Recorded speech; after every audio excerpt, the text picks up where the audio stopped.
আসসালামু আলাইকুম এভরিওয়ান। আমাদের দেশে বেশ কয়েকটি জেলায় কিন্তু বন্যায় প্রবণিত হয়েছে।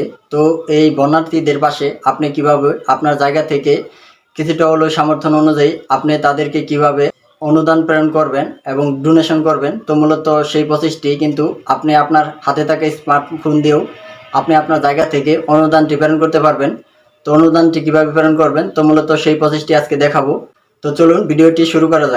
অনুদানটি পাঠানোর জন্য আমাদের বিকাশ অ্যাপটি প্রথমে লগ ইন করতে হবে। তো বিকাশ অ্যাপটি লগ ইন করার পর এখানে দেখেন যে ডোনেশন নামে একটি অপশন রয়েছে। তো এই ডোনেশন অপশনটিতে আমরা ক্লিক করব। ক্লিক করার পর এখানে দেখেন যে বেশ কিছু ফাউন্ডেশন রয়েছে। তো তাদের মাঝখান থেকে আমরা এখানে দেখেন যে আসন্না ফাউন্ডেশন, তো এই অপশনটিতে আমরা ক্লিক করব। এই ফাউন্ডেশন আমরা ক্লিক করব। ক্লিক করার পর এখানে দেখেন যে আপনি আপনার নাম দিতে বলছে, আপনি আপনার নামটি দিয়ে দিবেন। তো আমি আমার নামটি দিয়ে দিয়েছি। তো ইতিপূর্বে আমি একবার কিন্তু এই ফাউন্ডেশনে আমি অর্থ প্রদান করেছি।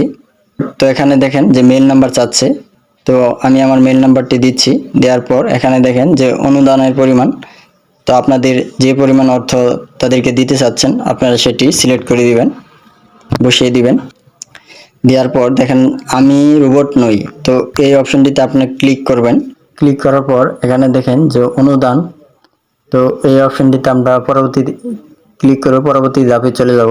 তো এখানে দেখেন যে আমি আমার বিকাশের পিন নাম্বারটি দিব। দেওয়ার পর এখানে দেখেন যে কনফার্ম, তো এই কনফার্মে চাপ দিলে কিন্তু আমাদের টাকাটি এবং অনুদানটি তাদের ফাউন্ডেশনে যোগ হয়ে যাবে। তো এখন কথা হচ্ছে আমি কেন তাদের এই আসন্ন ফাউন্ডেশনে তাদেরকে টাকা অর্থ প্রদান করলাম, কারণ এই আসন্ন ফাউন্ডেশন দেখেন যে এই ফাউন্ডেশনে তারা কিন্তু ভালো কাজ করে যাচ্ছে বন্যার্থীদের জন্য। তাই আমি সিলেক্ট করব যে আপনারা আসন্ন এই ফাউন্ডেশনে আপনারা আপনাদের হাতে থাকা স্মার্টফোন দিয়ে আপনারা তাদেরকে বন্যার্থীদেরকে অর্থ প্রদান করতে পারবেন।